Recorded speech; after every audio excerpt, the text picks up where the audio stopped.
Kakkanad info പാർക്കിൽ നിന്നും 7.5 kilometre മാത്രം ദൂരത്തായിട്ട് നല്ലൊരു ഗേറ്റഡ് വില്ല പ്ലോട്ടിന് മുമ്പിലാണ്. വലിയൊരു പ്രോജക്റ്റും കൂടിയാണ്.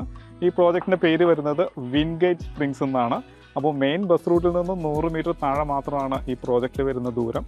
അപ്പോൾ 35ഓളം പ്ലോട്ടുകളായിട്ടാണ് ഇത് ഡിവൈഡ് ചെയ്തിട്ടുള്ളത്. ഇനി നമുക്ക് ഇതിൻ്റെ കൂടുതൽ ഡീറ്റെയിലേക്ക് പോകാം. കാക്കനാട് ഇൻഫോ പാർക്കിലേക്ക് 7.5 കിലോമീറ്ററും കാക്കനാട് കളക്ട്രേറ്റ് ഭാഗത്തേക്ക് 9 കിലോമീറ്ററാണ് ദൂരം വരുന്നത്.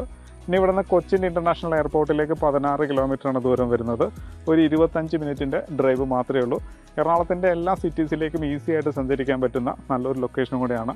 ഇതിനകത്തുള്ള ഇന്ത്യാന റോഡ് തന്നെ 5 മീറ്റർ റോഡ് കൊടുത്തിട്ടുണ്ട്. ടൈല് വിരിച്ചിരിക്കുകയാണ്. കോമൺ സ്പേസ് ആയിട്ട് 40 സെൻറ്റോളം കൊടുത്തിട്ടാണ് ചെയ്തിട്ടുള്ളത്. അപ്പം ഈ കാണുന്ന 13 സെൻറ്റ് ഓൾറെഡി സോൾഡ് ഔട്ടാണ്. ഇവിടെയും പ്ലോട്ടുകൾ അവൈലബിൾ ആണ്. 4 സെൻറ്റ് മുതൽ മേലേക്ക് പ്ലോട്ടുകൾ ഇവിടെ അവൈലബിൾ ആണ്. മെയിൻ ബസ് റൂട്ട് എന്ന് പറയുന്നത് എല്ലാ സ്കൂൾ വണ്ടികളും പോകുന്ന ഏരിയയും കൂടിയാണ്. അപ്പം നടക്കാവുന്ന ദൂരം മാത്രമേ ഉള്ളൂ സ്കൂൾ വണ്ടികൾ വരുന്ന സ്ഥലത്തേക്ക്. മെയിൻ സ്കൂളായിട്ടുള്ള ചാർട്ടർ ഇൻ്റർനാഷണൽ സ്കൂളും കൊച്ചിൻ ഇൻ്റർനാഷണൽ സ്കൂളും വളരെ അടുത്ത് തന്നെയാണ്. അപ്പോൾ നല്ല സ്കൂളുകളും നല്ല ആരാധനാലയങ്ങളുള്ള നല്ലൊരു ഏരിയയും കൂടിയാണ്. തൊട്ടടുത്തായിട്ട് സമരിറ്റൻ ഹോസ്പിറ്റലും ഉണ്ട്. അപ്പം ഹോസ്പിറ്റലും വളരെ അടുത്ത് തന്നെയുണ്ട്. ഓൾറെഡി പ്ലോട്ടിലെ വില്ലകൾ സ്റ്റാർട്ട് ചെയ്തുകൊണ്ടിരിക്കുകയാണ്.